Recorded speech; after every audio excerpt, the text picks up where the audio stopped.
6 अर्ज आलेले आहेत. खरं तर ही निवडणूक बिनविरोध किंवा अशी व्हायला अपेक्षित असताना देखील आता 6 अर्ज आलेले आहेत.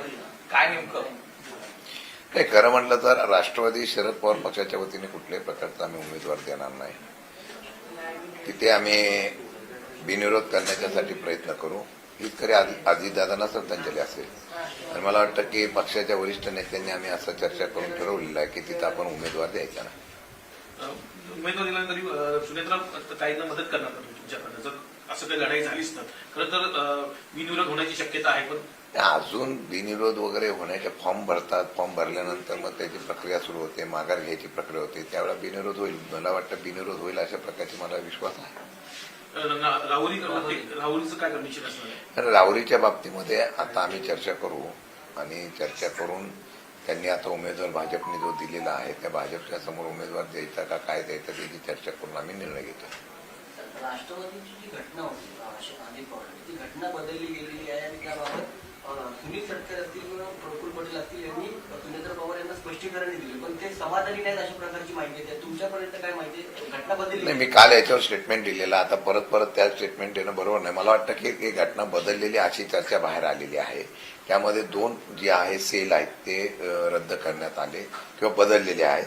मला वाटतं त्या संदर्भात त्यांनी खुलासा करावा की ते 2च सेल का अल्पसंख्याक आणि ओबीसी का मागासवर्गीय तेच का रद्द करण्यात आलं त्याचा त्यांनी खुलासा त्यांनी करावा. सर आज सुनील तटकरेंनी मुख्यमंत्र्यांची भेट घेतलेली आहे. एसआयटी जी मागे लागली ती त्याचं कारण काय वाटतं? मला याची कल्पना नाही तर की त्यांनी कशासाठी भेट घेतली, काय भेट घेतली याची मला कल्पना नाही. मला वाटतं त्यांचं काही काम असेल म्हणून मुख्यमंत्र्यांना सर्वजण भेटायला जातात. त्यांनी कशासाठी भेट घेतली ते मला माहीत नसल्यामुळे मी काय त्यावर सांगणं भाष्य करणं योग्य ठरलं. या घटनेत ज्या पद्धतीने बदल करण्यात आलेली आहे त्यामुळे दादांच्या पक्षात कुठेतरी 2 मतप्रवाह किंवा 2 गट पडलेत असं अस्पष्टरित्या चित्र दिसतं आहे. आपण कसं पाहता? एक गट आहे हा राष्ट्रवादी विलिनीकरणासंदर्भात आग्रही आहे, दुसरा जो गट आहे तो न जाण्यासंदर्भात आग्रही आहे. नेमकं आता पुढे काय? ह्या मलाही कळत नाही. तुम्ही मला त्या पक्षाची सगळी भूमिका मला विचारताय. मी जसं त्या पक्षाचा प्रवक्ता आणि पक्षाचा नेता असल्यागत मला विचारताय. आमची भूमिका मी स्पष्ट केलेली आहे. आमची भूमिका आम्ही स्पष्ट काय केली की आम्ही आता पक्षवाढीच्या संदर्भात तुर्तास आता विलिनीकरणाचा कुठल्याही प्रकारचा प्रस्ताव, कुठल्याही प्रकारची चर्चा आमच्याकडे नाही. कार्यकर्त्यामध्ये संभ्रमावस्था निर्माण होण्याच्या बाबतीमधली परिस्थिती होऊ नये आणि आम्ही भूमिका स्पष्ट केलेली आहे. अशा प्रकारची कुठली चर्चा नसताना ही चर्चा आता का उभी राहते मला कळत नाही.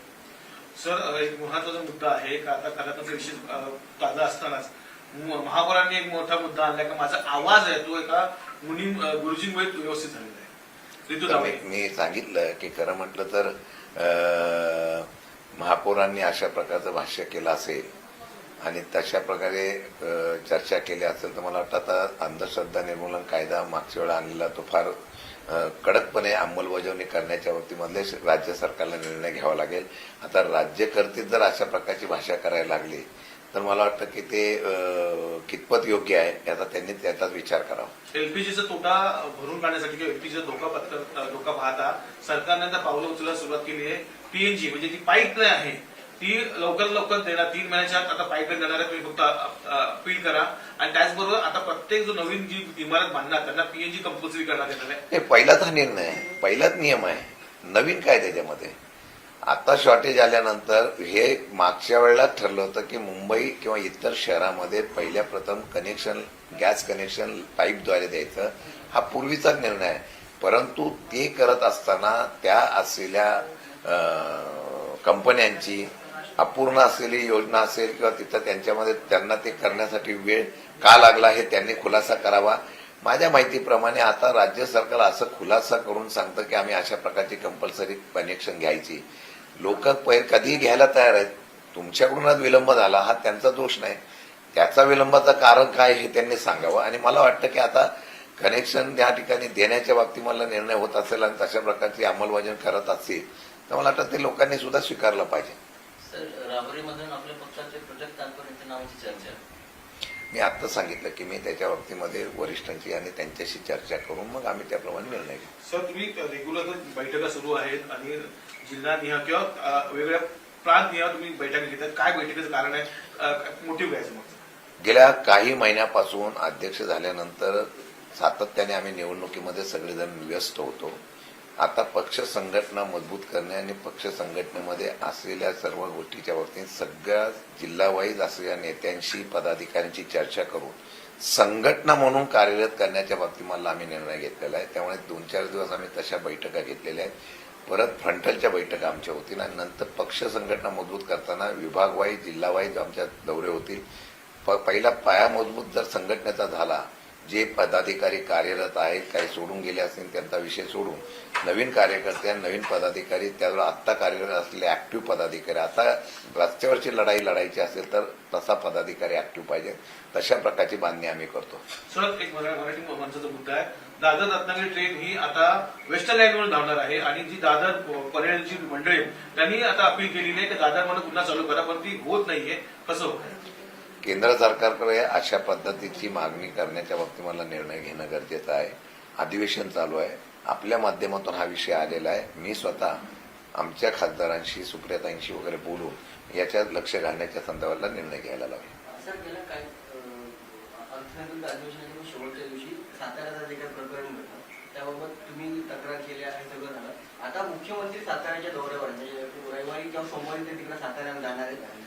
शिवसेना वर्सेस भाजप असे सगळे तिकडे पाहायला मिळालं होतं. आता मुख्यमंत्री आणि उपमुख्यमंत्री दोघंही सोबत असल्या कारणाने तो सगळा वाद जो तो कमी होईल किंवा याबाबत अजून नाही, ते तर कायदा सुव्यवस्था आणि सगळ्या ह्याचा बोधावराच उडावला होता. काल तर मला असं कळलं, पालकमंत्र्यांनी स्टेटमेंट दिलेलं आहे की तिथले सीसीटीव्ही फुटेज सुद्धा बंद होते, सीसीटीव्ही कॅमेरे सुद्धा बंद होते. हा तर मोठा गंभीर विषय आहे. म्हणजे हे प्री प्लॅन झालेला सगळं कार्यक्रम आहे. जर अशा प्रकारचं त्यांनी सांगितलं आणि त्या बांधकाम विभागाच्या अधिकाऱ्यांनी सांगितलं की बिल्डिंगचं काम करायचं होतं म्हणून वायर तुटली होती, म्हणजे हा खुलासा हा खरंच म्हटलं हास्यास्पद आहे. म्हणजे ठरवून केलेलं हे कार्यक्रम आहे. कारण हे पुरावे जर भेटले तर ती सगळी निवडणूक ही रद्द होऊ शकते. याच भीतीपोटी अगोदर सगळं नियोजन करून त्याप्रमाणे केलेलं आहे. सक्तीच्या रजेवर एसपीना पाठवलं म्हणून सांगितलं, तेच रजेवर अर्जित रजेवर गेलेलं कळत आहे. हे सगळं मला वाटतं की सगळं लोकशाहीच्या माध्यमातून सातारा जिल्ह्यामध्ये यशवंतराव चव्हाणांच्या भूमीमध्ये अशा प्रकारचं झालेली गोष्ट ही लोकांना आवडलेली नाही. मला वाटतं की त्याला आता उद्या दोघंही तिथं येत असतील तर कदाचित त्यांनी तसा चव्हाण साहेबांच्या भूमीमध्ये हे निर्णय घ्यावा. हे चुकीचं झालं असेल तर त्याप्रमाणे निर्णय घेऊन त्याचा बदल करण्याचा निर्णयाचं धाडस दाखवा. सर, ऋतू चव्हाण असं स्टेटमेंट दिलेलं आहे का मी ऋषीमुनीमुळे जैन ऋषीमुनीमुळे नगरसेवक झाले, त्याच्यापुढे जाऊन मंगल लोढांनी म्हटलेलं आहे का महापौर पण त्यांच्यामुळे ते झालं. मंगलप्रधान लोढा एखादा मंत्री पण त्याच्यामुळेच झाले असतील. असं आहे की मला वाटत नाही, परंतु एक मंत्री ज्यावेळेला असतो त्यावेळेला कोणत्या धर्माचा आम्ही आदर ठेवतो, जैन धर्माचा सुद्धा आम्ही आदर ठेवतो. मग याच धर्माला तुम्ही गॅस सिलेंडर द्या, याच धर्माला हे द्या. मला कळलं मुख्यमंत्री पण त्यांच्यावर नाराज झालेले आहे. मला वाटतं अशा प्रकारचं धर्मामध्ये सुद्धा अशा प्रकारचं भेद करणं आणि वाटप करणं चुकीचं आहे. एखाद्या राज्याचा मंत्री ज्यावेळेला मंत्री म्हणून काम करतो तो संपूर्ण राज्याचा सगळ्या जाती धर्माचा असतो. परंतु हल्ली हे प्रकार फार वाढायला लागलेले आहे. मुख्यमंत्र्यांनी त्यांनी गांभीर्याने लक्ष घालावं, नाही तर मुख्यमंत्र्यांचं त्यांच्यावर नियंत्रण आहे असं दिसून येईल. काल जैन मुनींनी एक महत्वाचा प्रश्न उपस्थित केला की तारा राणी या जैन धर्मीय होत्या. याकडे आपण कसा पाहता की कसल्याही गोष्टीला इतिहास तोडून मोडून हा मांडण्यात येतो आहे मराठ्यांचा विशेष. यात नवीन काय आहे? मागच्या अनेक कालावधीपासून हा इतिहास असाच मोडलेला पाहिलेला आहे आणि अशा प्रकारचा त्या इतिहासाची तोडमोड करून या असलेल्या इतिहासाला जे कर्तृत्वान अशा प्रकारच्या युगपुरुष महापुरुष होते, कर्तृत्व अशा प्रकारच्या सगळे व्यक्तिमत्व होतं, त्या सगळ्यांना आपणच अशा प्रकारचं हे केलेलं आहे असं दाखवण्याचा प्रयत्न होतो. दुर्दैव आहे. मला वाटतं की या अशा गोष्टीच्या संदर्भातून जनता सगळी ओळखते. मला वाटतं की याचे पुरावे, याची वंशावळ, मला वाटतं सावंतांनी त्याच्यावर सांगितलेलं आहे तारा राणी कोणाच्या होत्या त्या, त्यामुळे ते कोणाच्या वंशजाच्या होत्या हे सगळं त्यांनी सांगितलेलं आहे. तर त्याच्यावर आता परत यांनी कुठले पुरावे दाखवावे आणि मला वाटतं ते दुर्दैव एवढंच आहे की आता ह्या असलेल्या जातीमध्ये सुद्धा आता आपण अशा युग पुरुषांना आणि यांना विभाजन करण्याचा प्रयत्न होता. ते महाराष्ट्राचा दुर्दैव आहे.